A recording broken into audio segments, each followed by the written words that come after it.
ফেরেশতা প্রতিবার লাথি দিয়া ধাক্কা দিয়া জাহান্নামের আগুনেই ফেলে দিবে।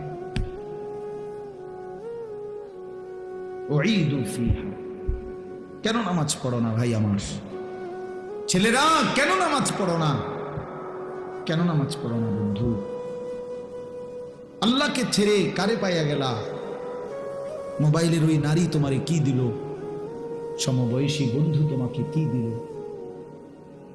ছেলেরা, যার মতো চুল সাজাইছ, ওই ইহুদি বেঈমান কিংবা খ্রিস্টান বেঈমান, ওই খেলোয়াড় কিংবা গায়ক নায়ক, সে তোমাকে এই পর্যন্ত কি দিছে বলো? একটা টাকা দিল না 10টা টাকা দিল? একটা বনরুটি দিল না 1 কাপ চা খাওয়াইলো? তুমি কেন সিনেমার নায়ক? সে তো তোমারে চিনেও না, তোমার দিকে ফিরে তো সে মোটেও না, তোমার দিকে ফিরে তো সে মোটেও না। বুঝেন না কথাটা? ইউরোপ আমেরিকার ওরা তো তোমারে চেনেও না,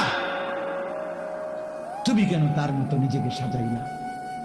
কিন্তু তুমি যদি তোমার রাসূলের মতো চুল বানাইতা, তিনি তো তোমারে চিনতেন। হাদিসের মধ্যে আছে, নবী সাল্লাল্লাহু আলাইহি সাল্লামের উপরে কেউ দুরূদ পড়লে কবরে ফেরেশতারা গিয়া বিইসমিহি ওয়া ইসমে আবিহি, ওই ব্যক্তির নাম এবং বাপের নাম সহ উল্লেখ করে আল্লাহর কসম নবীজির সামনে বলে, পেশ করে, ইয়া রাসূলুল্লাহ, অমুকের সন্তান আলী আশরাফের ছেলে আনিসুর রহমান আপনার উপরে একবার দুরূদ শরীফ পড়ছে।